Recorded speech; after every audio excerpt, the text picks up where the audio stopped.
Captain Hyunwoo stared at the strange signals coming through his ship's radio. The new dawn was far from Earth, exploring empty space near the edge of the galaxy. These signals were not from any human ship. They were alien.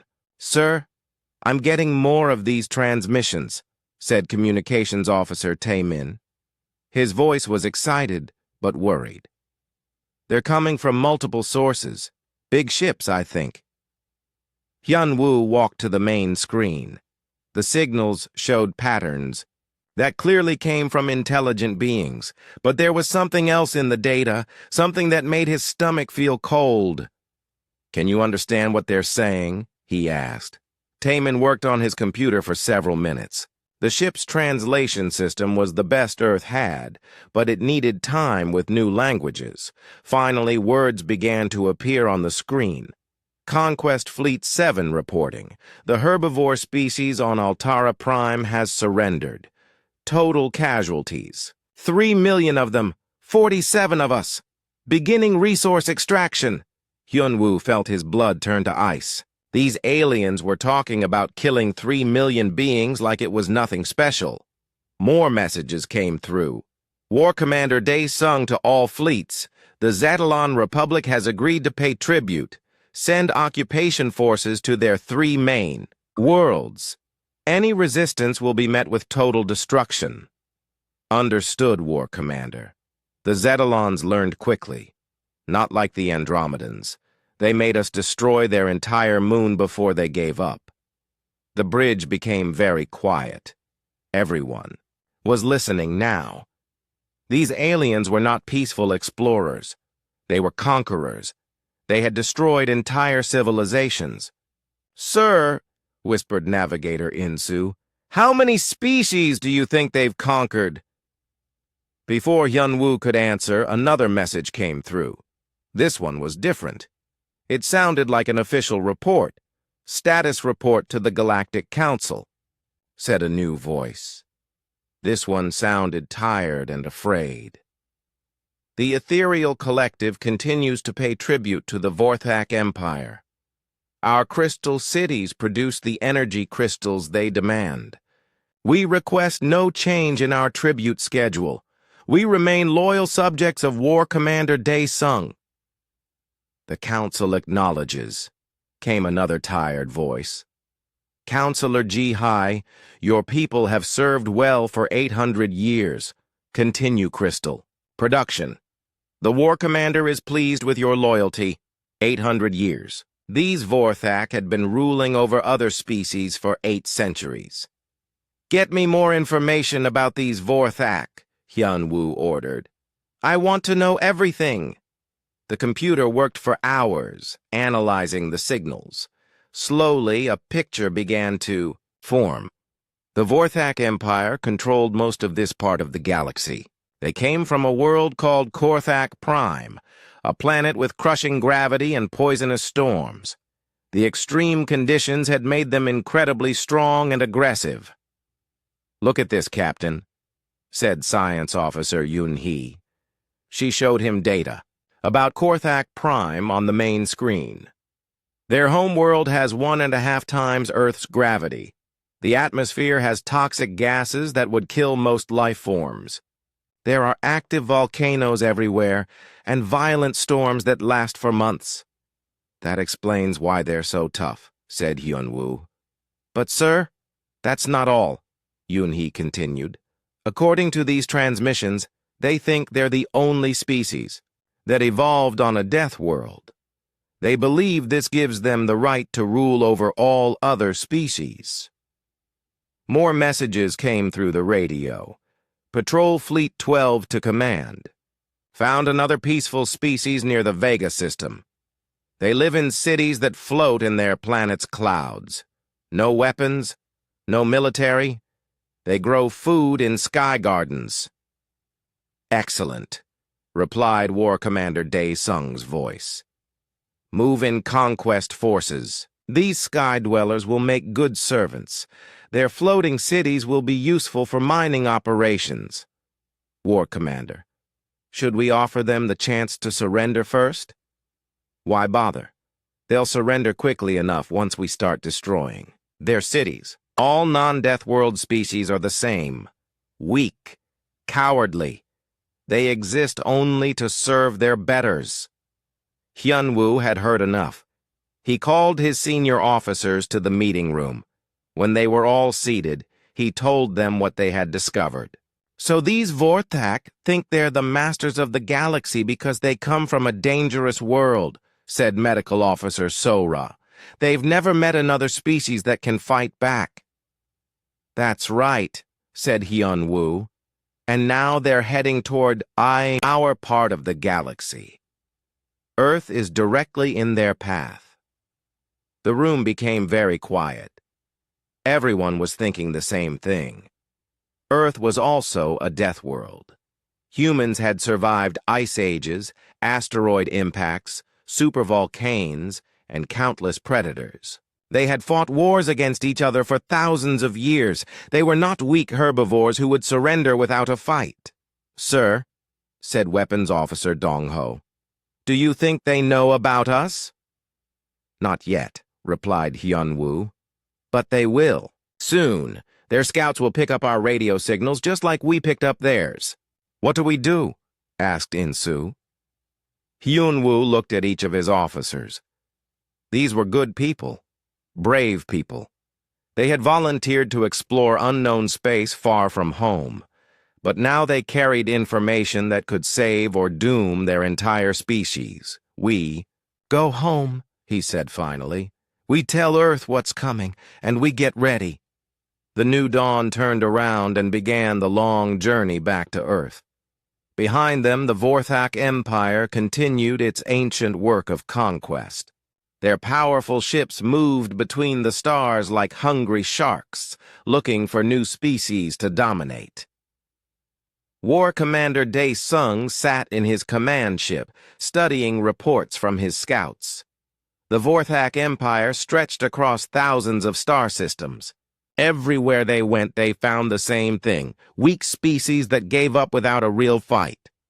Status report, he ordered. War Commander, our scouts have found traces of new radio signals from an unexplored system, reported his aide, Captain Minho. The signals suggest another spacefaring species. Excellent. Probably another group of peaceful traders or explorers. Prepare Conquest Fleet 15 for departure. Sir, should we study these new beings first? Dae-sung laughed. It was a cold, harsh sound. Study them? Why? In 2,000 years, we have conquered every species we've met. They all follow the same pattern. They build cities, they make art, they explore space, and then they surrender to their betters. These new ones will be no different. Yes, War Commander. But, as Captain Minho left to prepare the fleet, he felt something strange. The radio signals from this new species were different somehow. They had a quality he had never heard before.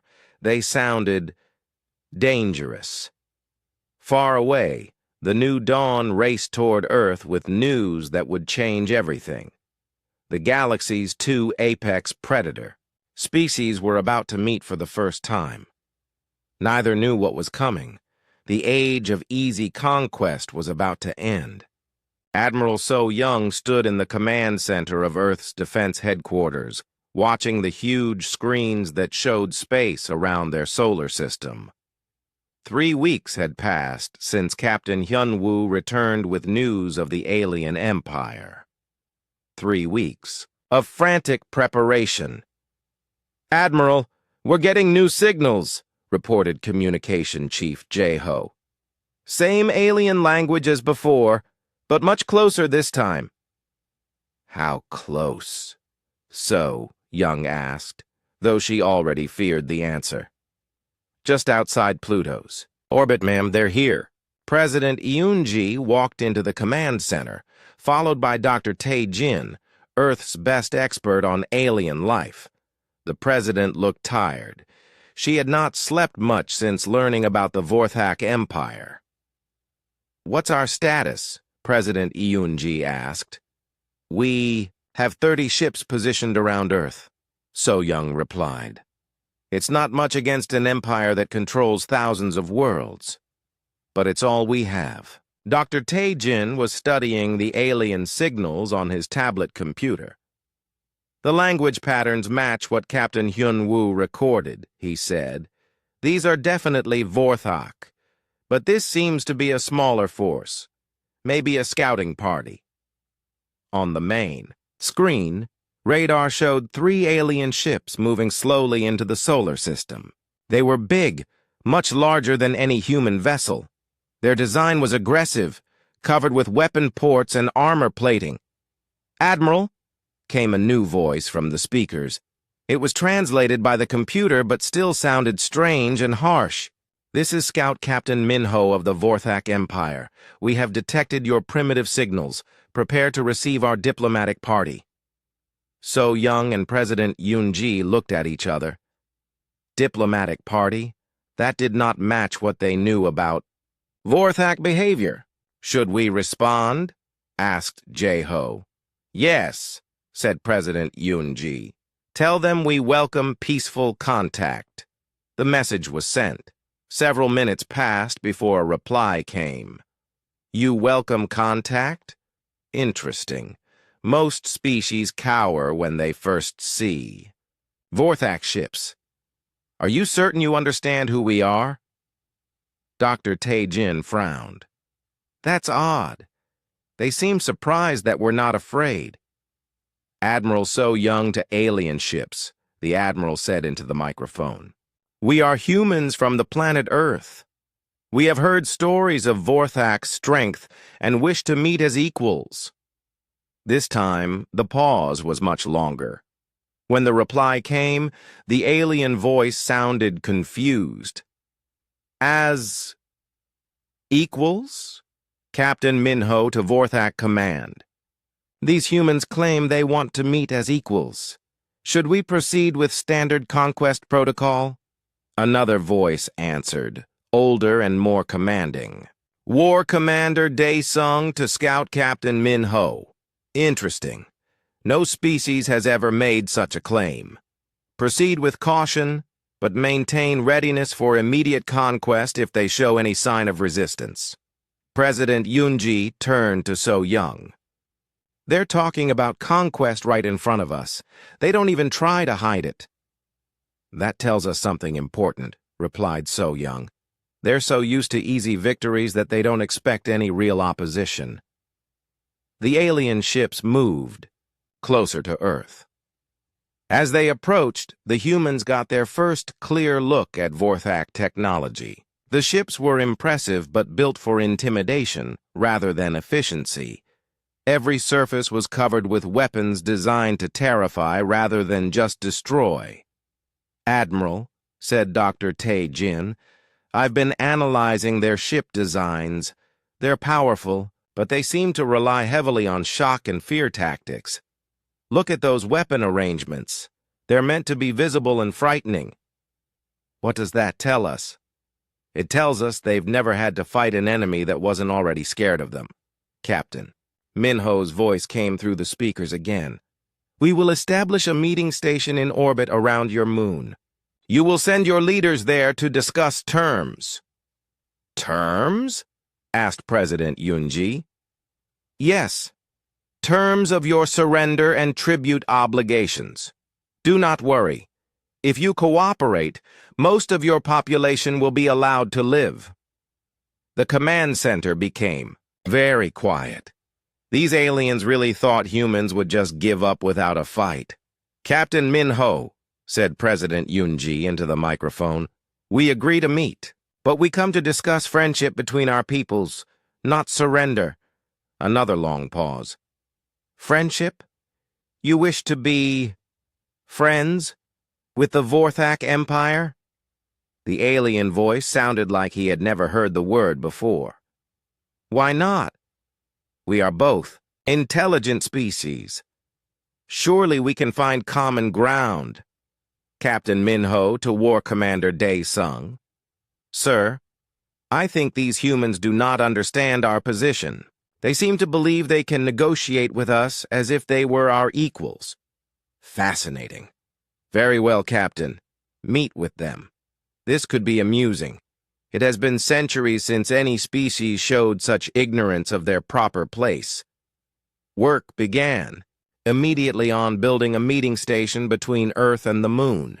Human engineers worked around the clock to create a neutral space where both species could meet safely. Ambassador Young Su was chosen to lead the human diplomatic team. He was a career diplomat who had helped negotiate peace between Earth's nations. But this was different from any challenge he had ever faced.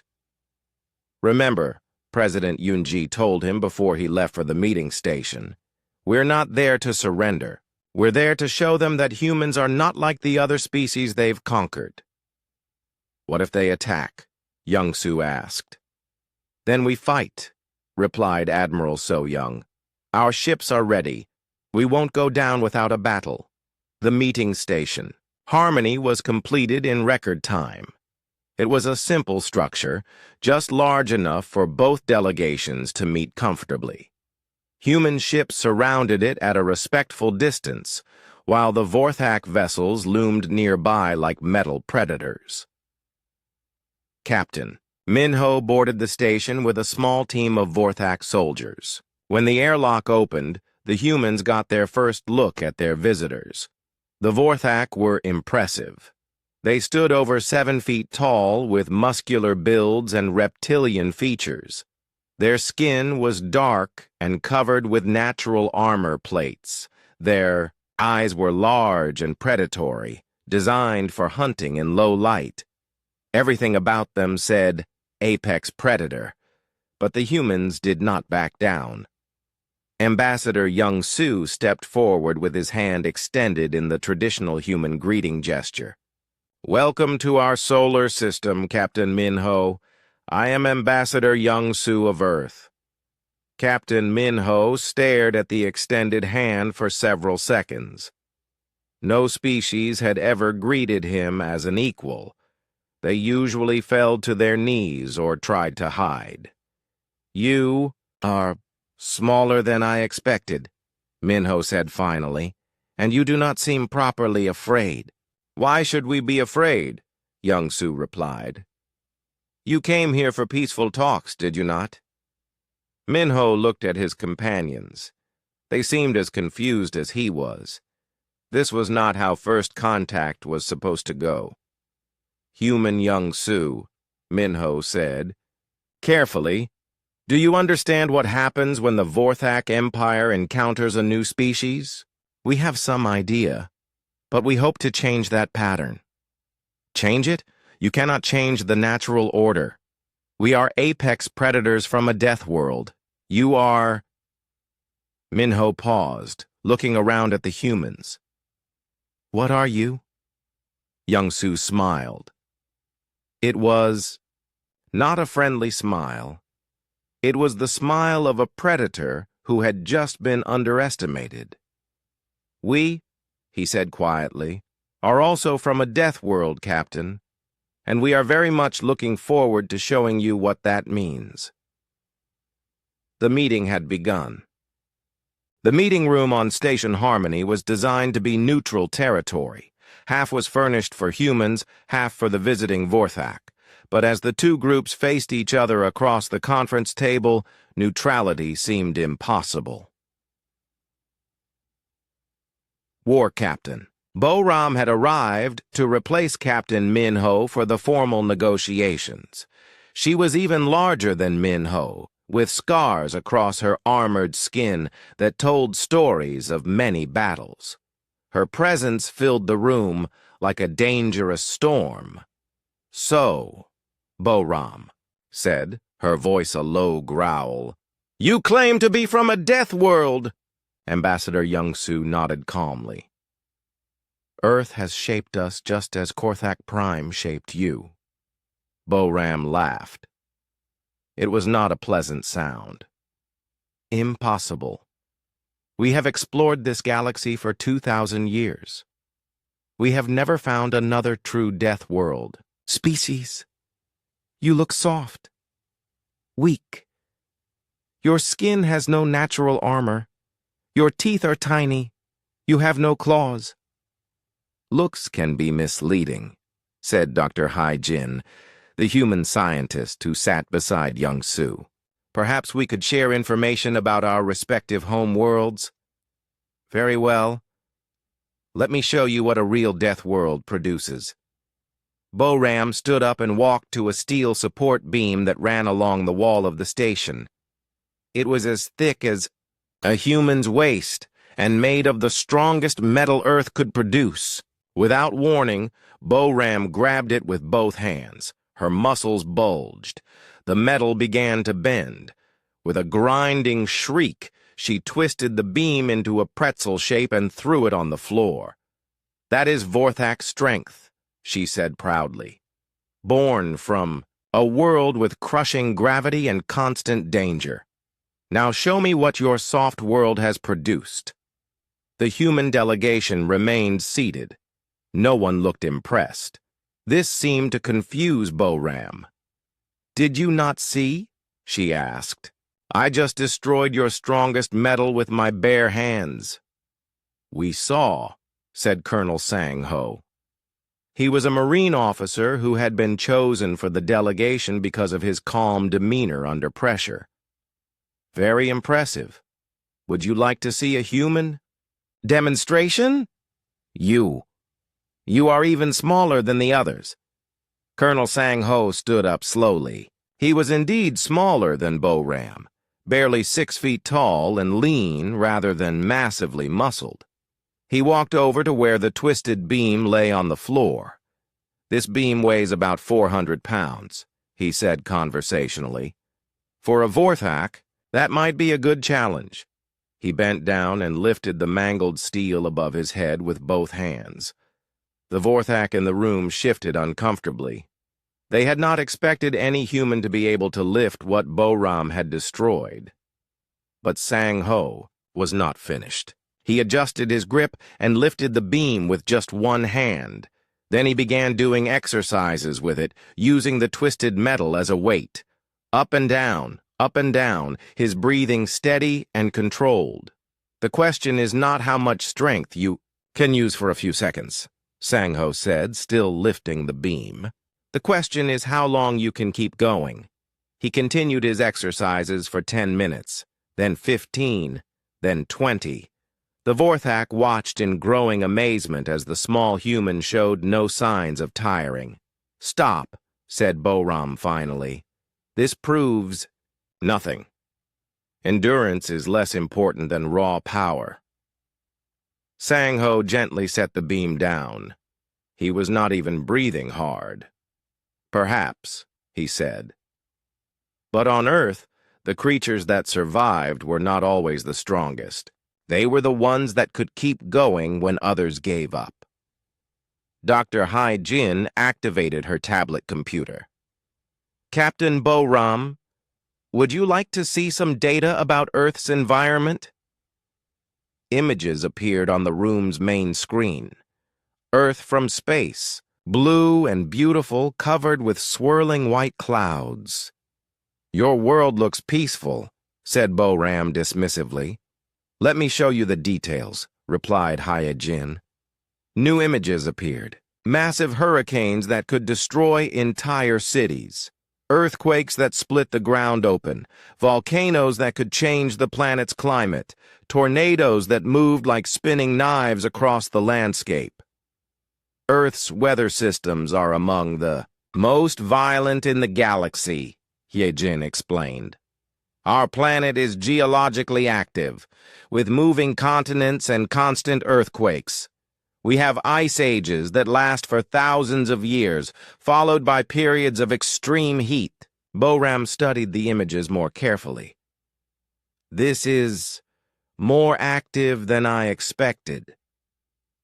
But that's not all. Let me show you Earth's biological systems. The screen filled with images of Earth's predators. Lions hunting in groups, sharks patrolling, the oceans, bears that could run faster than horses, snakes with venom that could kill in minutes. Every continent on Earth has apex predators, continued Jin. Humans evolved not as the biggest or strongest, but as the smartest and most adaptable. We learned to hunt in groups, to make tools, to survive in any environment. Interesting, but... Boram began. We're not finished, interrupted Young Su. Dr. Jin, show them the extinction events. New data appeared. Charts showing massive asteroid impacts, supervolcanic explosions that blocked out the sun for years, climate changes that happened so fast that most life forms could not adapt. Earth has experienced 5 major extinction events, Jin explained. Each one destroyed most life on the planet, but humans and their ancestors survived them all. We survived by being able to adapt to anything. Boram was quiet now, studying the data with growing interest. Your species, she said slowly, evolved under constant threat of total extinction? That's right. Earth taught us that the environment can change without warning. The creatures that survived were the ones that could change with it. But surely, your world has stable regions, safe zones where life can develop in peace? Jin laughed. There are no safe zones on Earth.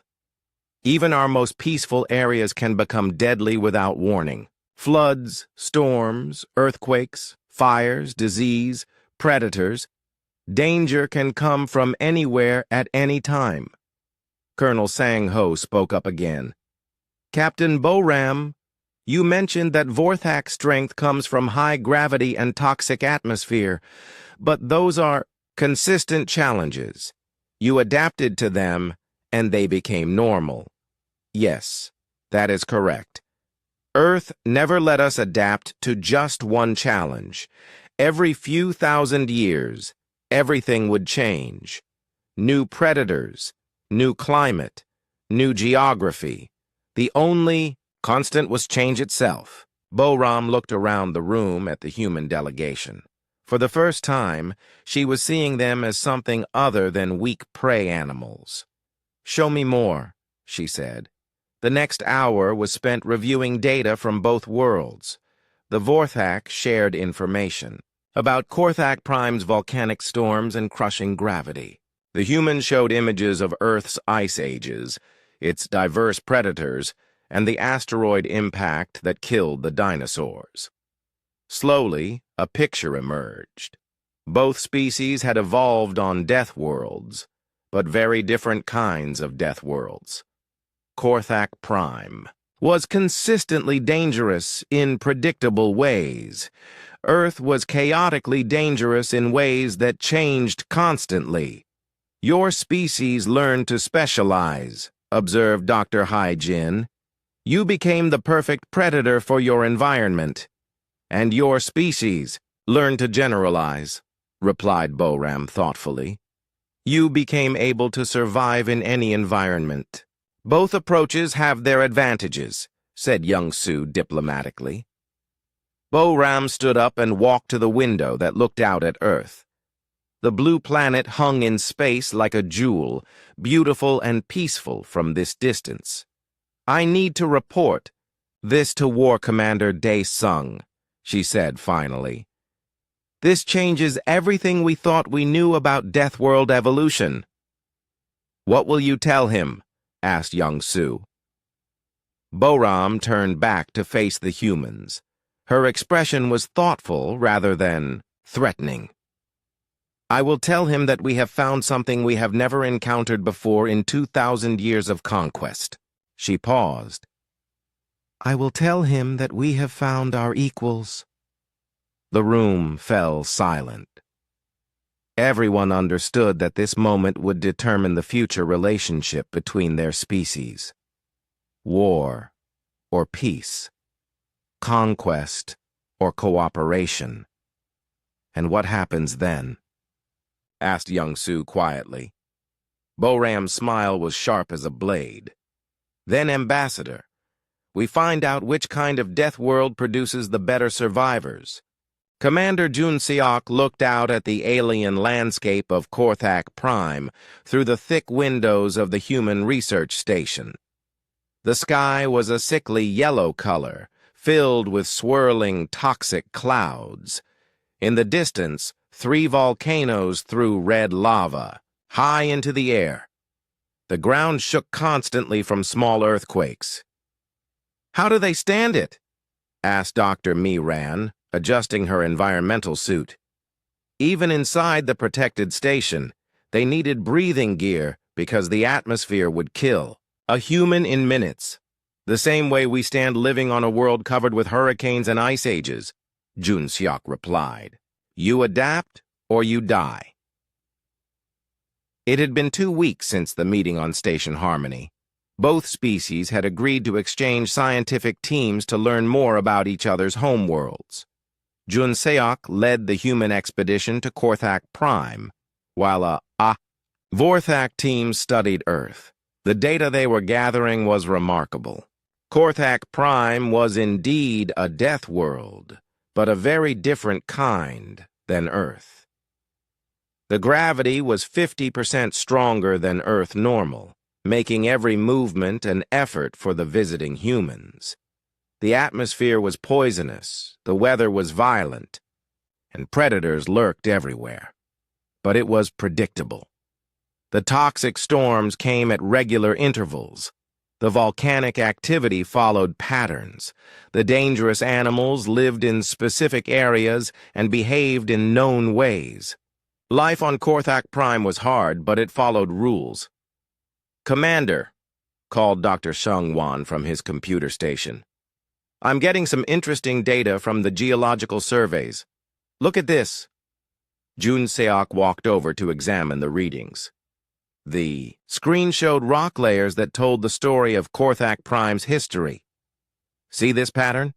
Sheng-Wan pointed to the display. "The volcanic activity has been consistent for millions of years. Same with the atmospheric composition. This world has been stable in its danger." What does that mean? It means the Vorthak evolved to handle specific unchanging challenges.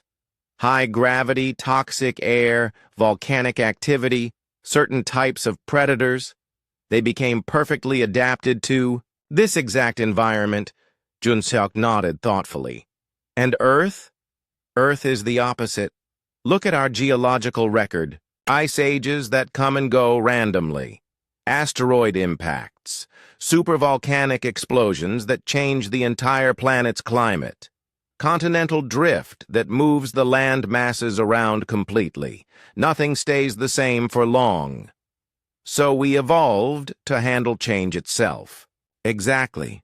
The Vorthak became specialists. We became generalists.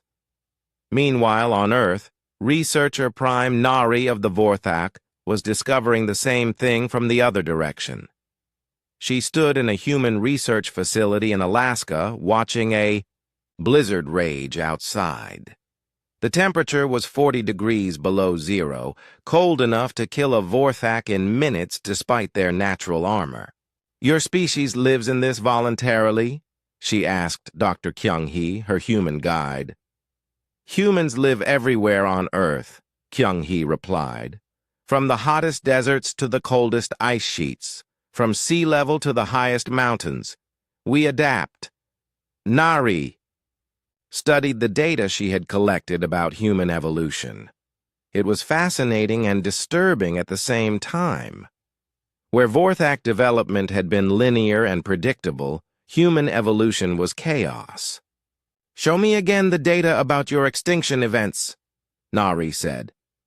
Kyung-hee pulled up the information on her computer. The most recent was 65 million years ago. A massive asteroid hit Earth and changed the entire planet's climate. It killed most large animals, including the dominant species at the time, the dinosaurs. Right. But some small mammals survived. They were adaptable enough to find new ways to live in the changed world. And humans descended from these survivors. Eventually, yes, But there were other extinction events, too. Ice ages, supervolcanic explosions, climate changes. Each one killed most life on Earth, but some species always found a way to survive. Nari looked at images of Earth's diverse environments. Tropical rainforests, frozen tundra, burning deserts, deep ocean trenches. Each had its own unique challenges, its own predators, its own survival requirements. "How is this possible?" she murmured. "How can one species live in so many different places?" "Because Earth never gave us a choice," replied Kyung-hee. "The environment was always changing. The species that survived were the ones that could change with it." Nari activated her communication device to make a report to War Commander Dae-sung. But before she could speak, Kyung-hee interrupted her. "Nari, there's something else I want to show you. Something about human psychology." "What do you mean?" Kyung-hee led her to a different room where historical documents were displayed on screens around the walls. Images of human wars, exploration, art and science filled the displays. "Look at this," Kyung-hee said, pointing to a picture of human soldiers in a terrible battle. "This is from one of our wars. See how they keep fighting even when wounded, even when the situation seems hopeless?" Nari studied the image. Human soldiers were continuing to fight despite injuries that would stop most species. Their faces showed pain, but also determination. "We call it persistence," Kyung-hee explained. "It's how our ancestors survived. When the environment became impossible, they didn't give up. They found a way to keep going. But why? Surely retreat would be more logical when defeat is certain. Because, on Earth, retreat often means death. If the Ice Age is coming, you can't run away from it. You have to find a way to survive where you are. If a predator is chasing you, you can't always escape. Sometimes you have to fight back." Nari looked at more images. Humans exploring the polar regions in primitive equipment. Early humans hunting animals much larger and more dangerous than themselves. Scientists working for years on problems that seemed impossible to solve. "Your species," she said slowly, "does not know how to give up." "It's not that we don't know how," Kyung-hee replied. "It's that we learned giving up was usually fatal." The humans who survived were the ones who kept trying new solutions even when everything seemed hopeless. Back on Korthak Prime, Commander Jun-seok was learning about Vorthak psychology from his hosts. Captain Woo Jin, a Vorthak warrior assigned to guide the human team, was showing him their military training facilities. "Observe," Woo Jin said, gesturing to a group of young Vorthak practicing combat techniques. "Strength, speed, aggression. These are the virtues that ensure survival." Jun-seok watched the training session. The young Vorthak were impressive, moving, with deadly grace despite their large size. Their techniques were perfectly refined through centuries of development. "Your combat system is very efficient," Jun-seok observed. "Of course. It has been perfected over millennia. Every movement, every strategy, every tactic has been tested in real combat and proven superior. But what happens when you encounter something new? Something your traditional techniques aren't designed for?" Woo Jin looked puzzled. "Such as what?" "Well, what if you faced an enemy that fought in a completely unexpected way?" "Impossible. We have conquered thousands of species. We have seen every form of combat that exists." Jun-seok nodded politely, but privately he disagreed. The Vorthak had indeed conquered many species, but they had conquered species that were already afraid of them. Species that gave up quickly when faced with Vorthak superiority. "Captain Woo Jin, Has the Vorthak military doctrine changed much over the centuries? Changed? Why would it change? It is perfect as it is. But surely you make improvements, adapt to new situations? Minor refinements, perhaps. But the core principles remain the same. They have proven their worth through 2,000 years of victory. Later that evening, Jun Seok made his own report to Earth. Admiral So Young, I'm beginning to understand why the Vorthak have been so successful, he said into his communicator. Explain. They evolved the perfect solution to their world's challenges. They became incredibly strong, tough, and aggressive. Their military tactics are flawless for the kind of warfare they've always fought. That sounds like a problem for us. Not necessarily. Their strength is also their weakness. They've never had to adapt to anything genuinely new. Every species they've conquered has followed the same pattern. Initial resistance followed by quick surrender when faced with superior force. And we're different? Completely different. We're not going to surrender, and we're not going to fight them the way they expect to be fought. Admiral So Young was quiet for a moment. Commander, are you saying we can defeat them? I'm saying something more important than that, Jun Seok replied. I'm saying they've never faced anyone like us before, and I don't think they're ready for what that means. On Earth, Narai was making a very similar report to War Commander Dae Sung. War Commander.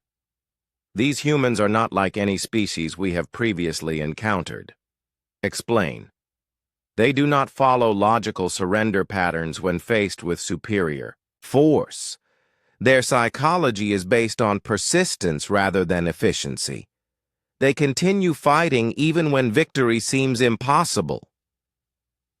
Dae Sung was quiet for a long time. Finally, he spoke. Researcher Prime Nari, in your professional opinion, how would humans respond to standard conquest doctrine? Nari thought carefully before answering. War Commander, I believe they would fight until completely destroyed. They would never surrender. And could we destroy them completely? Another pause. Yes, sir, but the cost would be significant. For the first time in 2,000 years, War Commander Dae Sung was facing a species that might actually be dangerous to conquer. The age of easy victories was coming to an end. The asteroid mining station challenge hung in empty space between the human and Vorthak fleets. War Commander Dae Sung had suggested these trials after receiving the disturbing reports from both research teams. If humans truly were Deathworld, equals to the Vorthak, then formal testing was required to determine which species was superior. Mediator In Ho, representing Earth's diplomatic corps, stood in the station's main observation deck alongside Council Speaker Seung Min of the Ethereal Collective. The peaceful crystal beings had agreed to oversee the trials, though they clearly found the whole concept disturbing. Must there be violence? Asked Seung Min, his crystalline form shimmering with worried light patterns. Both species need to understand each other's capabilities, replied In Ho. It's better to settle this through controlled trials than through war. But these contests could lead to greater conflict, or they could prevent it entirely. Below them, the first challenge was beginning. Captain Do Hyun of the Terran Special Forces stood in a circular combat area checking his equipment one final time. Across from him, Champion Wu Jin of the Vorthak Elite Guard performed stretching exercises that would have broken a normal human's bones.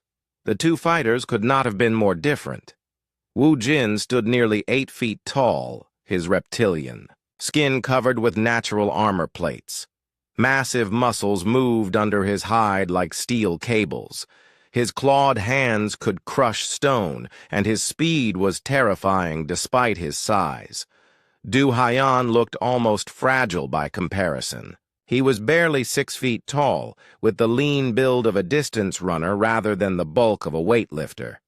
His equipment was simple: basic armor and a few small weapons.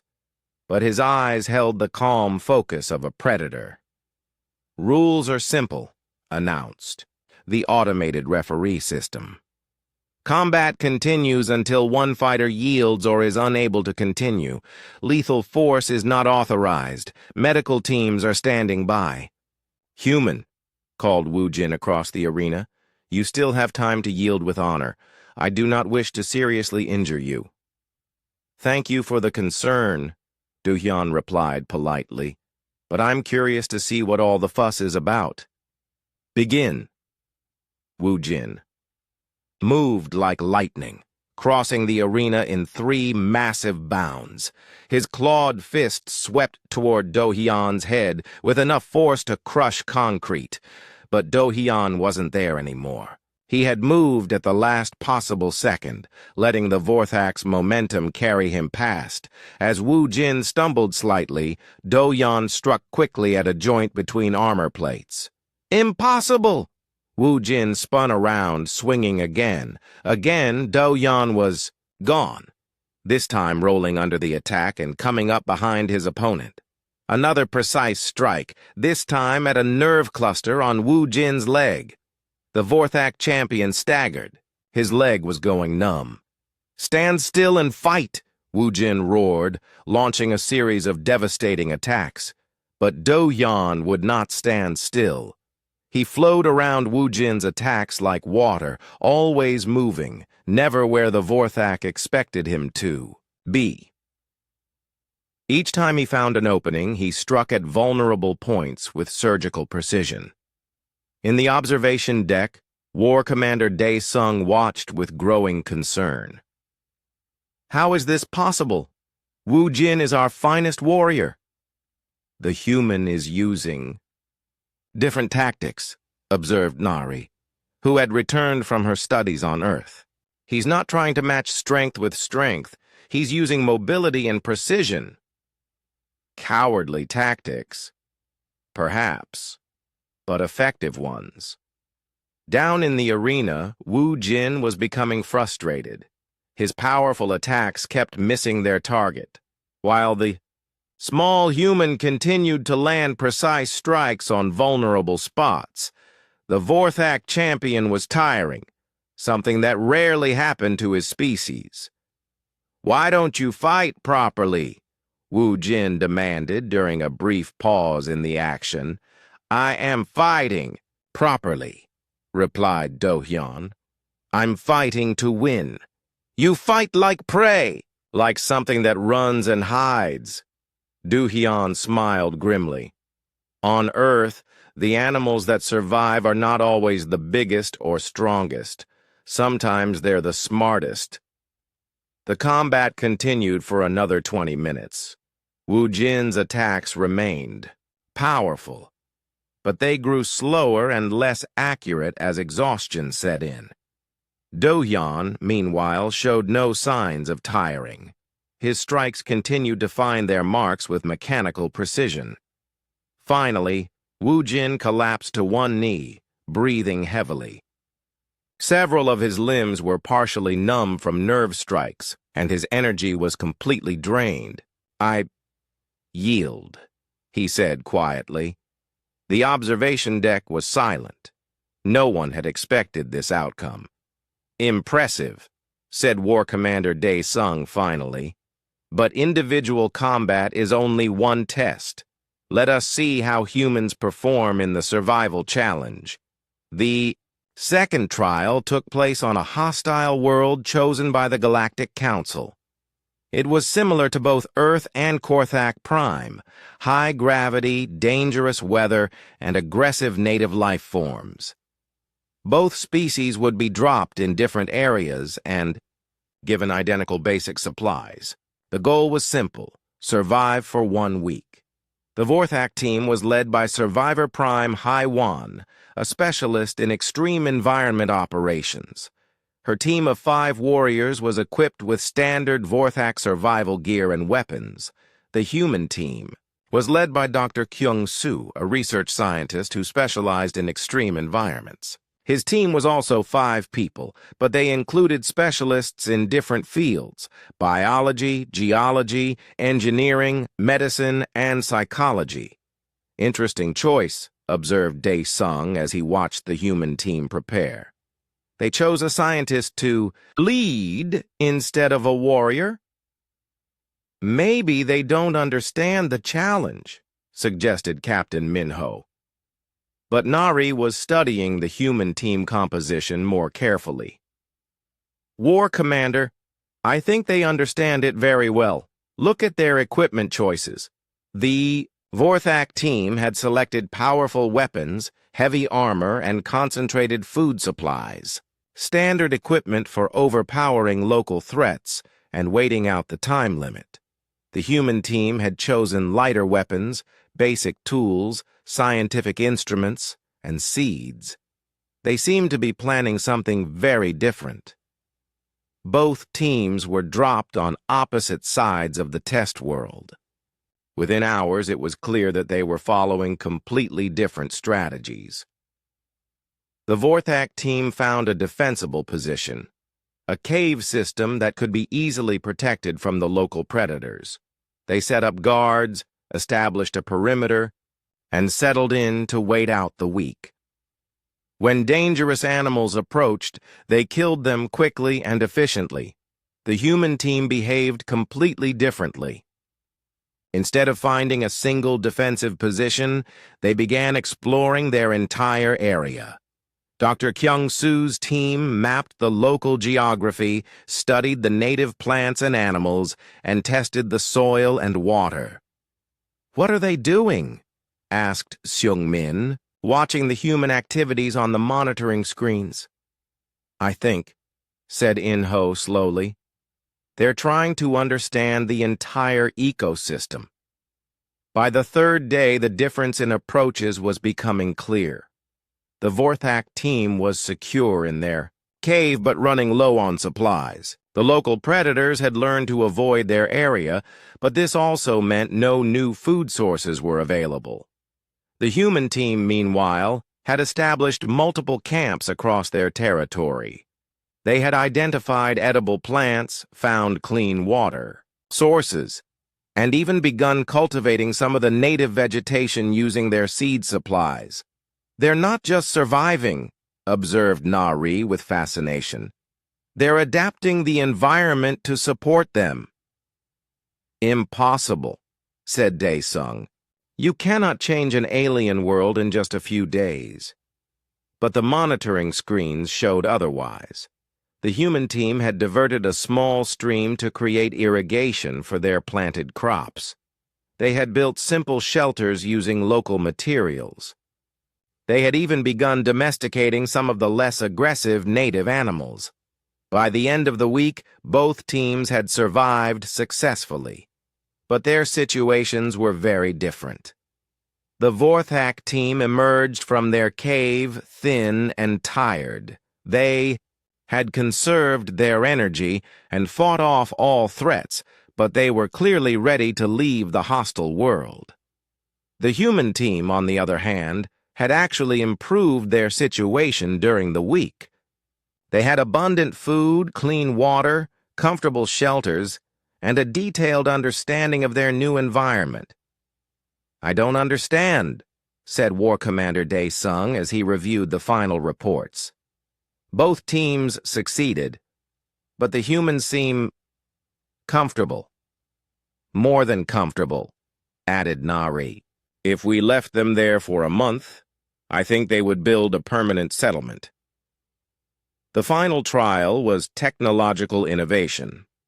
Both species were given identical raw materials and asked to solve a series of complex engineering problems within time limits. The Vorthak team, led by Technical Prime Subin, approached each problem with proven methods.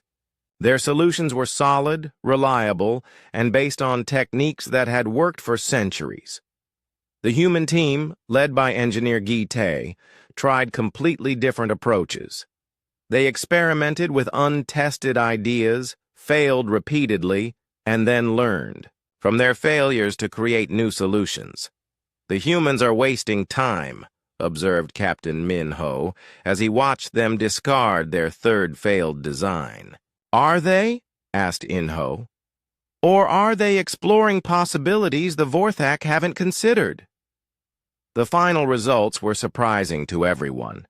The Vorthak solutions were more powerful and reliable. The human solutions were more creative and adaptable. "It's a draw," announced Council Speaker Sung-min. "How can it be a draw?" demanded Dae-sung. "One species must be superior." The Joint Research Station Horizon orbited dangerously close to the neutron star designated NS2E847. Both human and Vorthak scientists had come here to study the exotic stellar phenomenon, their ships maintaining a careful distance from the massive gravitational fields that could crush them like insects. Engineer ThoughtThey floated through the station's zero-gravity workshop, using magnetic tools to assemble a gravity sensor array. Nearby, Vorthak Technical Prime Subin worked on power coupling systems with her much larger hands. The two had been paired together for this mission, despite the obvious physical differences. "Human ThoughtThey," Subin said in her careful English, "your design for the sensor array is unusual." "In what way?" ThoughtThey asked, not looking up from his work. "It uses principles I have not seen before. Very small components working together instead of large, powerful ones." ThoughtThey smiled. "Human engineering often works that way. We learn to make complex systems from simple parts. But why? Surely one strong component is better than many weak ones. Not always. If one strong component fails, the entire system stops working. If you have many small components and a few fail, the system keeps running." Subin considered this while connecting a power cable that was nearly as thick as ThoughtThey's arm. Redundancy over strength? Adaptability over perfection. Their conversation was interrupted by an urgent alarm. Captain Hyunwoo's voice came over the station's communication system. "All personnel, emergency status. The neutron star is exhibiting unusual behavior. We're detecting massive gravitational anomalies." Through the workshop's viewing port, both engineers could see the space around them beginning to distort.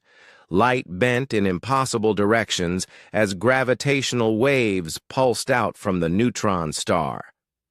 "This is not good," said Subin, her reptilian features showing concern. The station shuddered as invisible forces pulled at its structure. In the distance, several ships from both fleets were caught in the gravitational anomalies, their hulls beginning to stretch and deform. "All ships, emergency retreat," ordered Admiral So Young from the human flagship. But retreat was impossible. The space around the neutron star had become a maze of gravitational distortions that trapped anything trying to escape. Ships that entered the anomalies were pulled in random directions, their navigation systems useless. "Engineering teams to the command center immediately," announced Captain Hyunwoo. ThoughtThey and Subin rushed through the station's corridors, joining a crowd of human and Vorthak scientists in the main control room.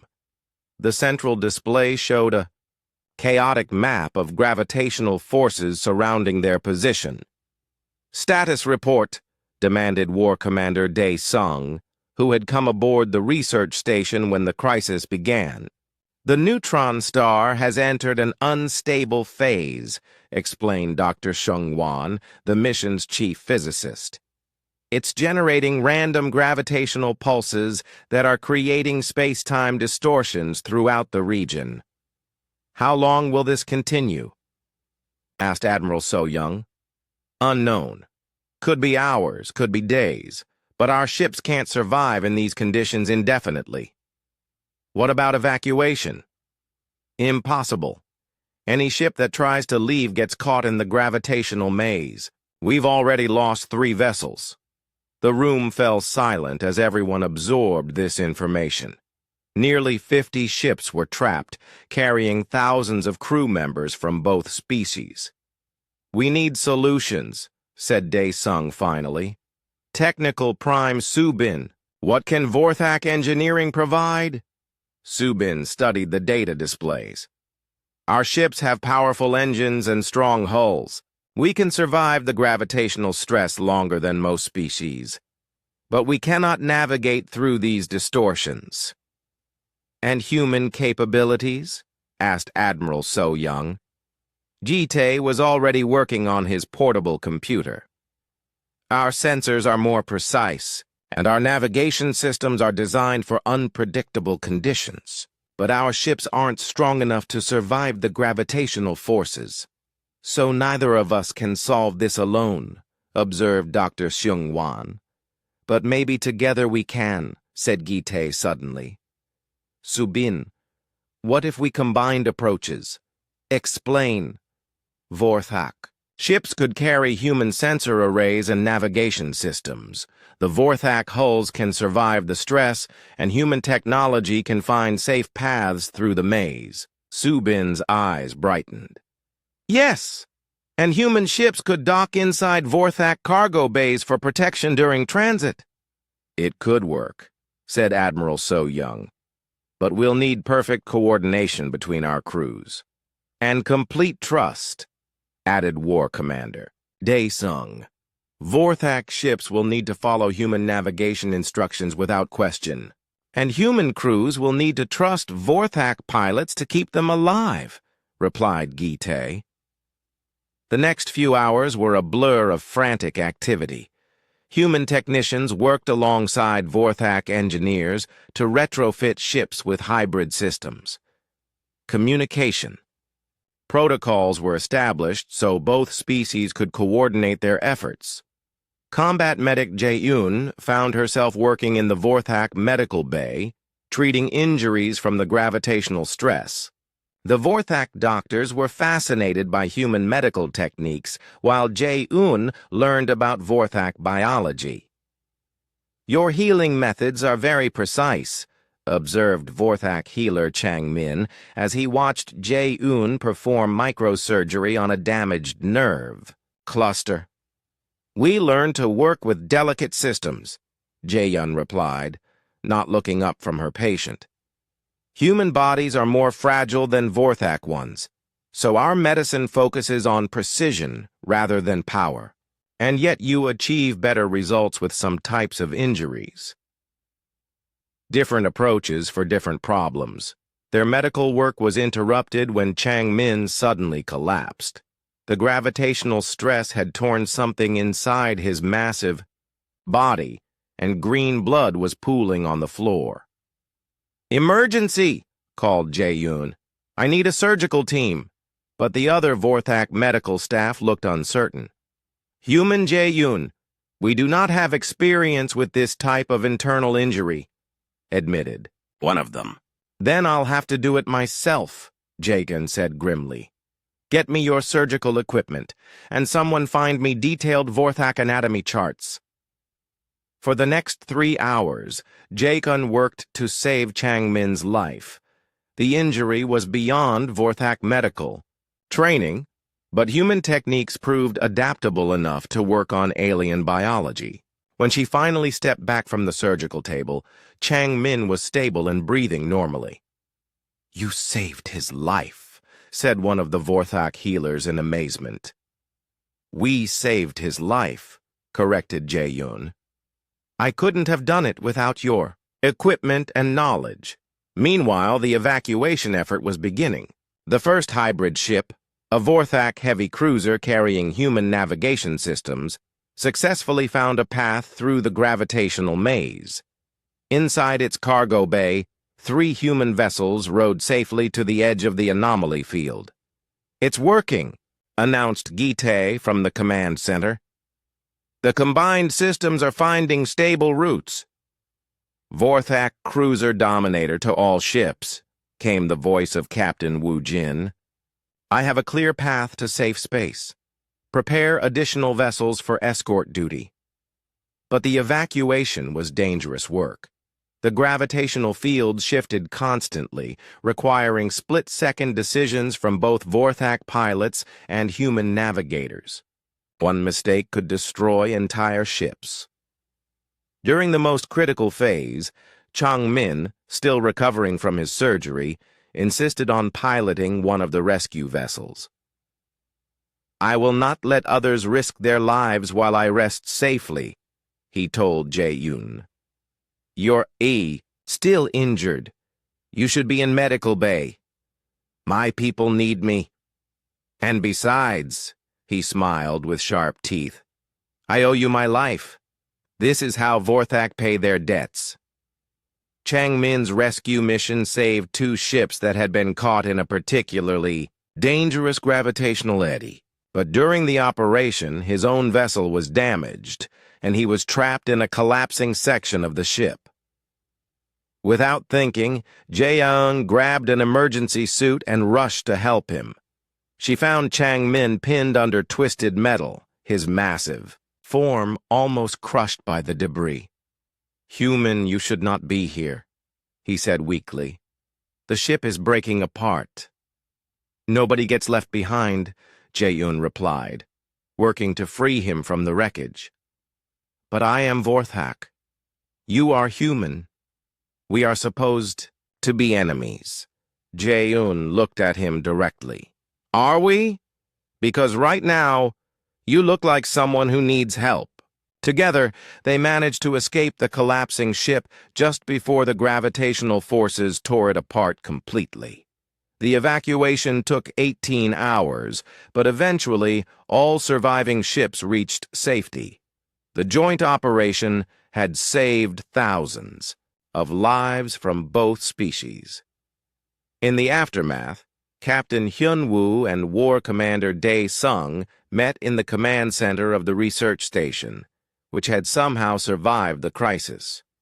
Final casualty report, requested Dae-sung. We lost 4 ships total, replied Hyun-woo, but we saved 46 others. Without cooperation between our crews, the losses would have been much higher. And what did we learn from this? Admiral. So-young joined the conversation. We learned that our species complement each other.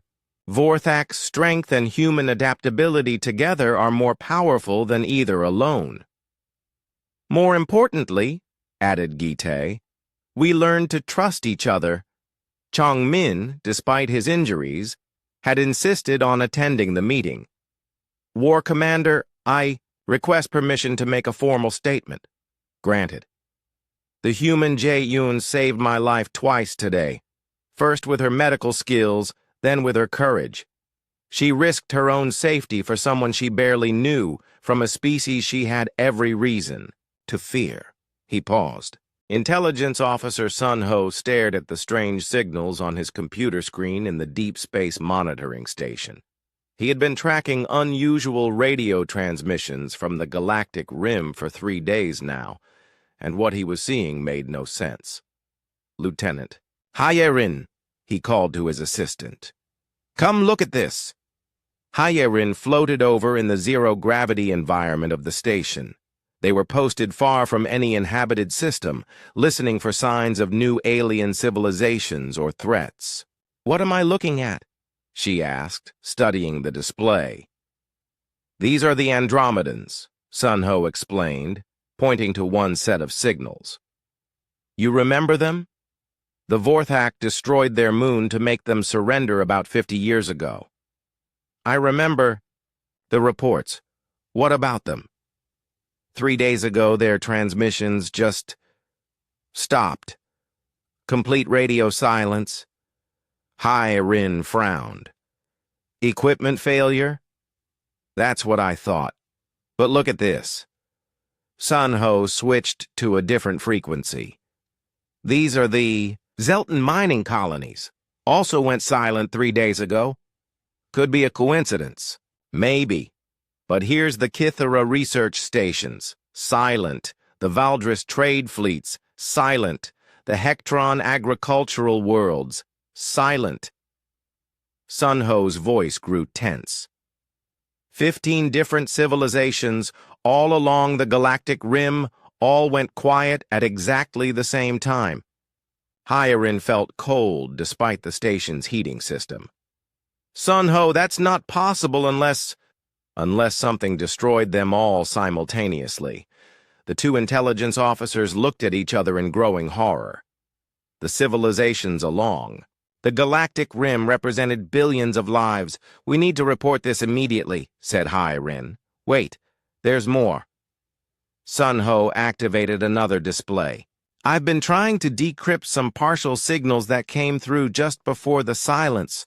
Most of it is corrupted, but the computer managed to reconstruct a few fragments. Strange sounds filled the station's speakers. They were not like any known alien language. Too regular, too mechanical. The translation system can't make sense of most of it, Sun Ho continued. But it did identify a few repeated phrases.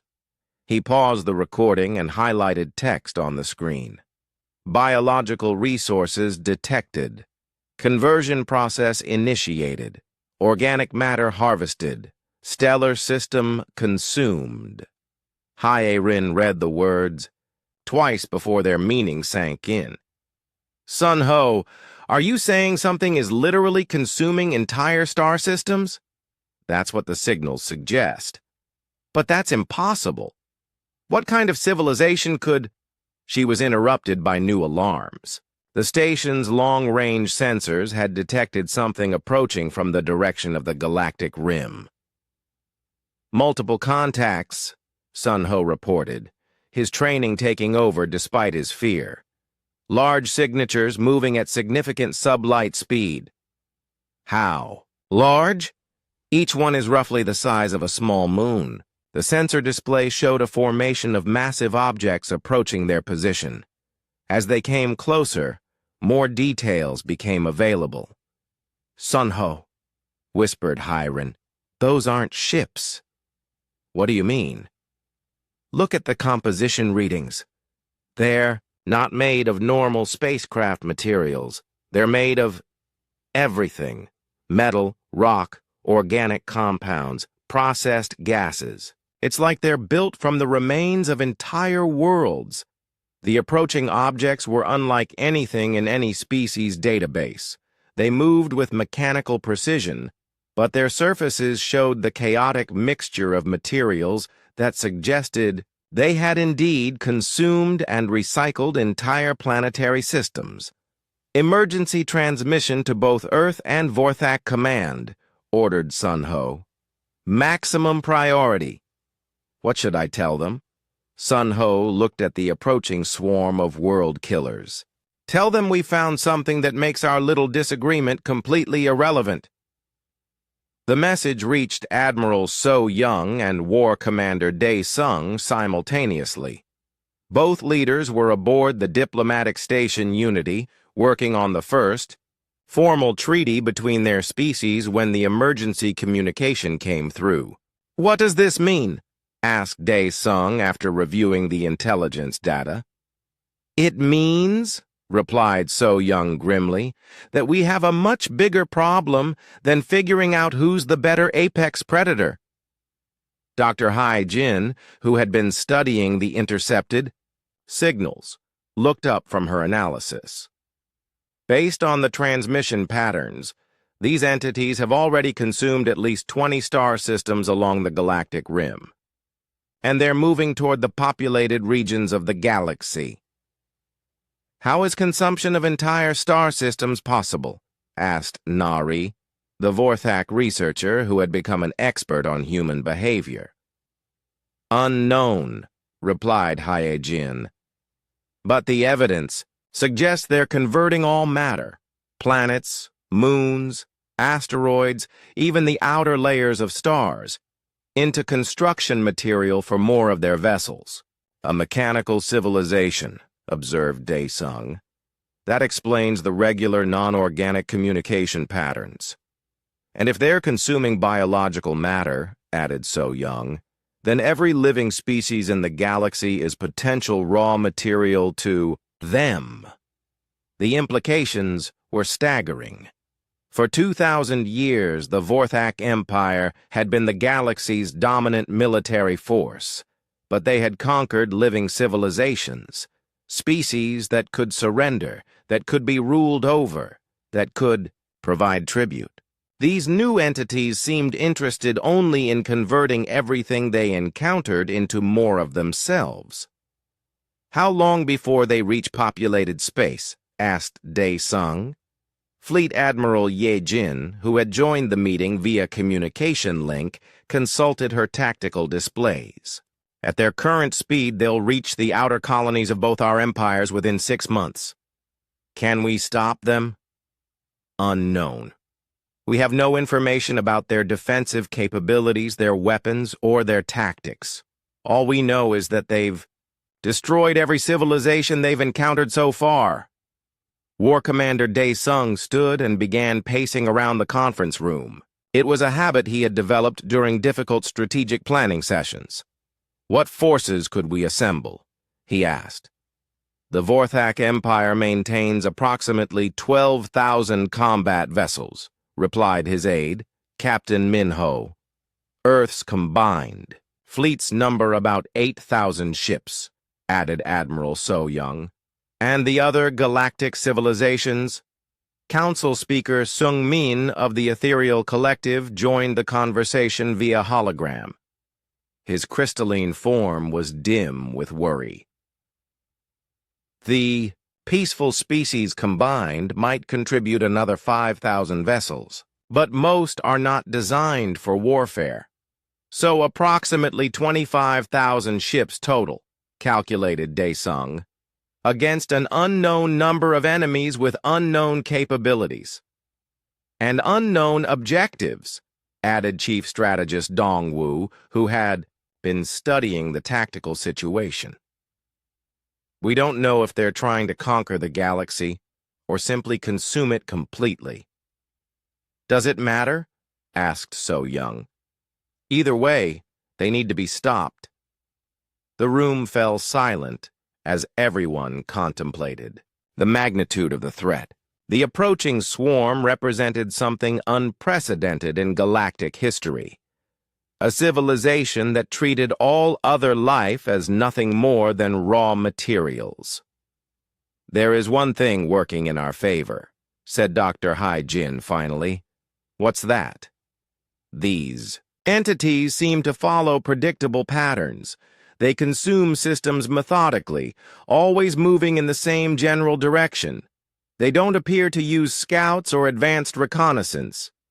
Meaning they might not know about our military preparations. If we can position our forces correctly, we might be able to achieve tactical surprise.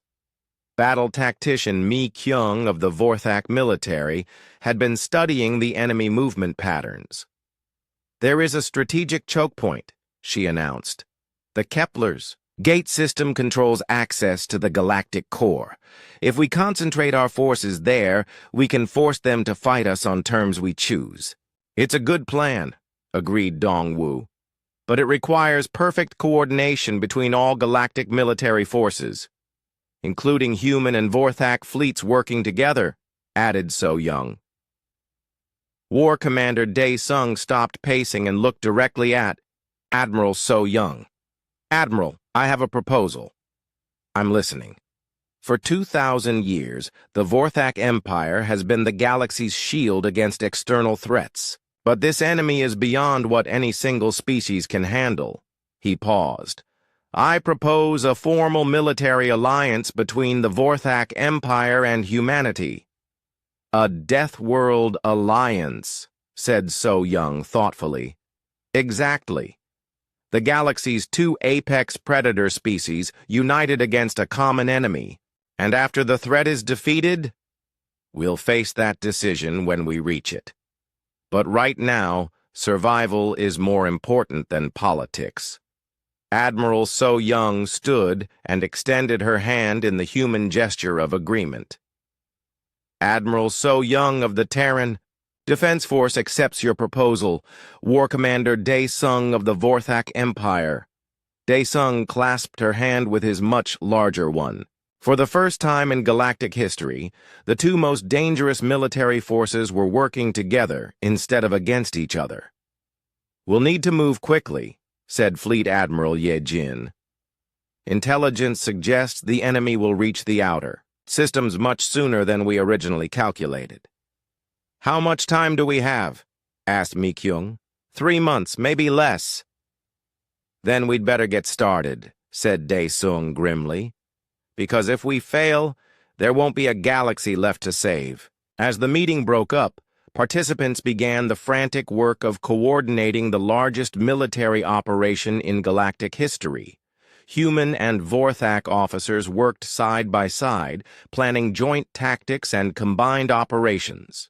But in the back of everyone's mind was the same terrifying question: would it be enough?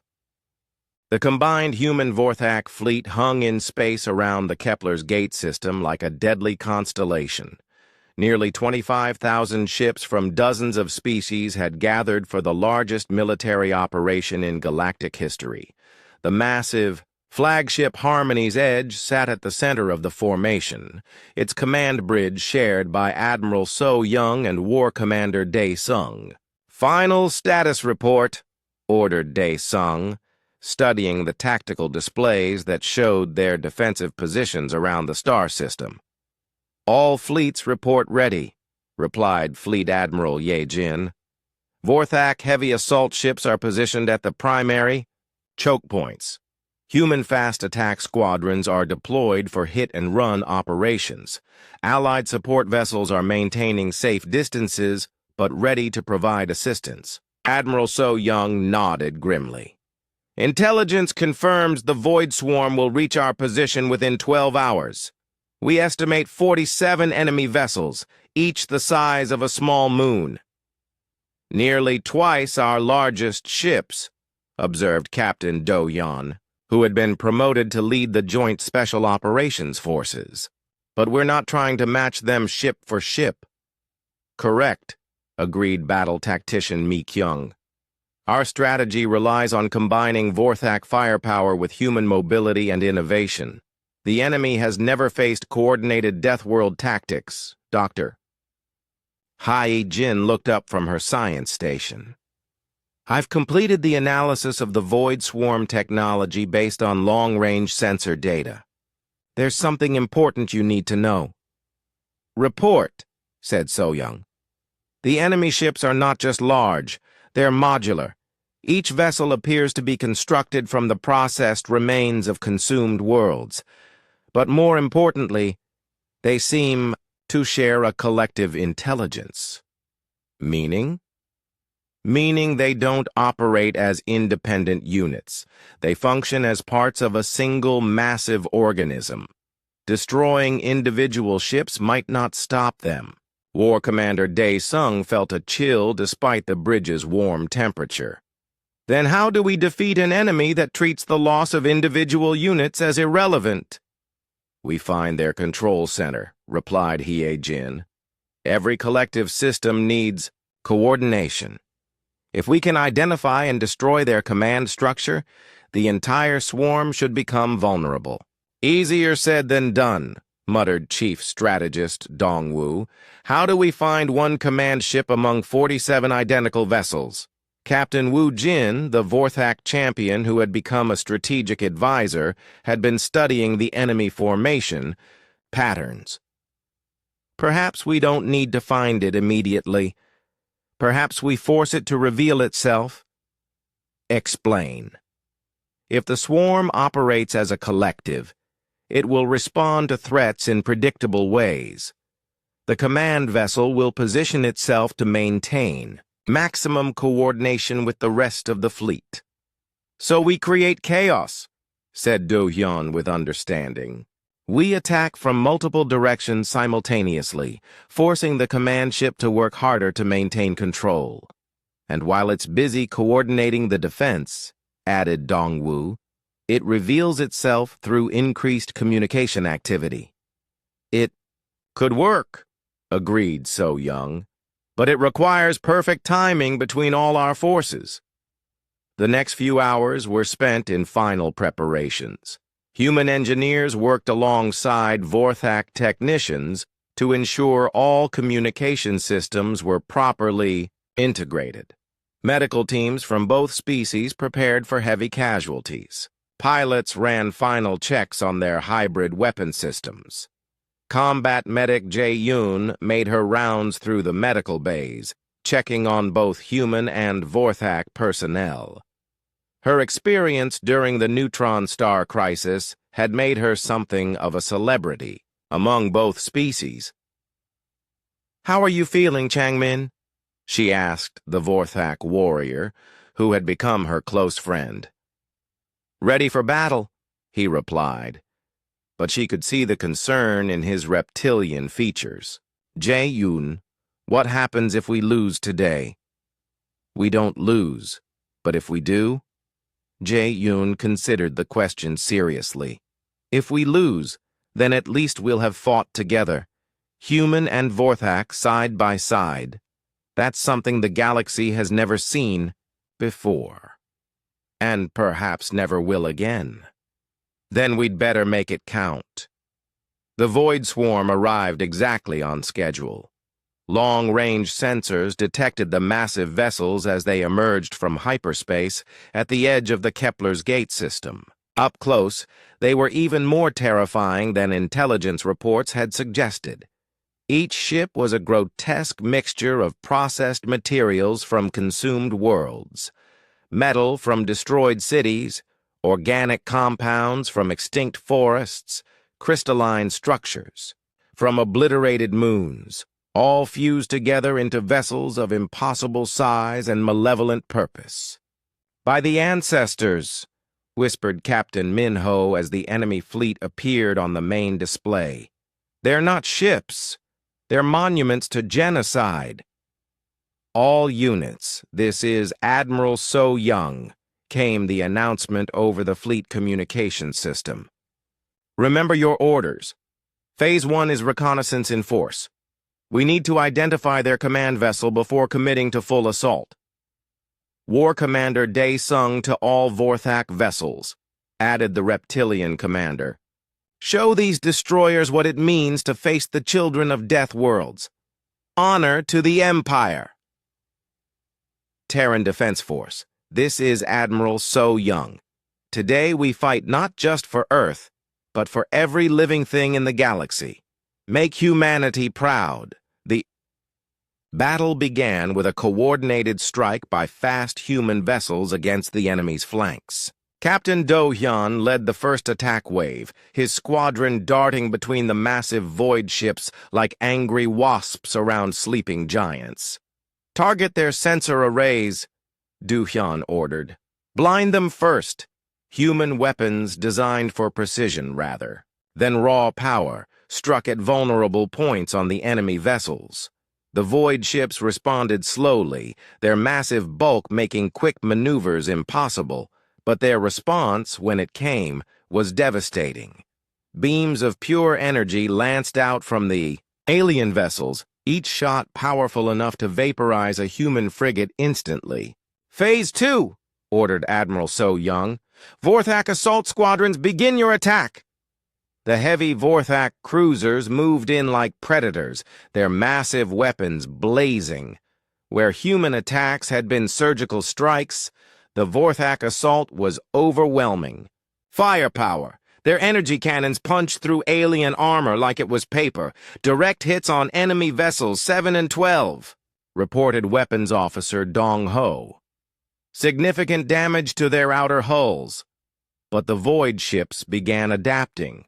Their collective intelligence analyzed the attack patterns and started repositioning to minimize damage.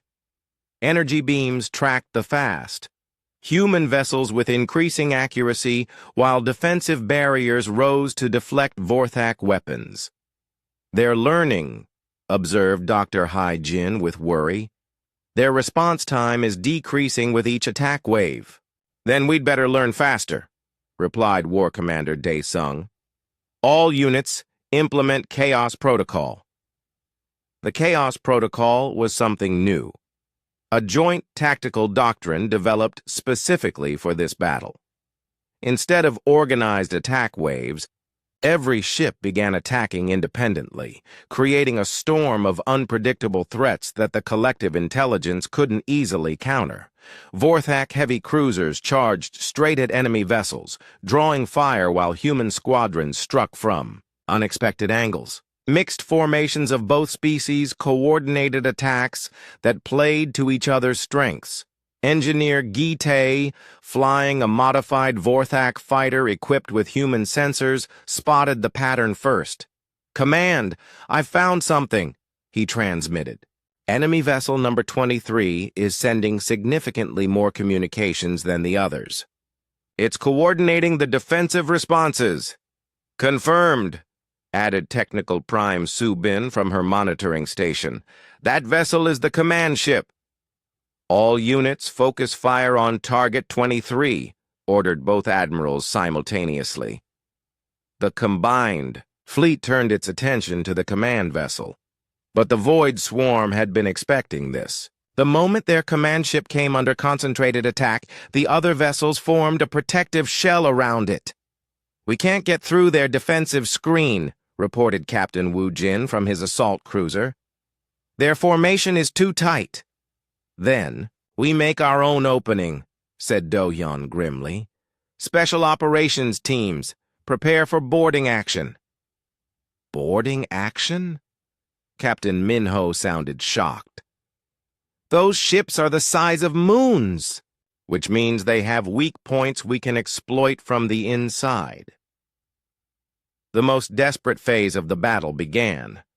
Small teams of volunteers from both species launched suicide missions against the alien vessels. Their goal was not to capture the A ships, but to plant explosive charges at critical structural points. Captain Do-yeon led a mixed human Vorthak team against the command vessel itself. Their transport was a modified Vorthak assault shuttle with human stealth technology and Vorthak armor. "Remember," Do-yeon told his team as they approached the alien ship, "we're not trying to win a fair fight. We're trying to survive long enough to plant the charges." Champion Wu Jin, who had volunteered for the mission despite his size making stealth difficult, checked his weapons one final time. "If we die today, at least we die as warriors." "If we die today," replied Do-yeon, "we take this abomination with us." The boarding action was unlike anything in military history. The interior of the Void ship was a nightmare maze of recycled materials from consumed worlds. Corridors made from melted city buildings, walls constructed from compressed organic matter, ceiling panels that had once been forest floors on distant planets.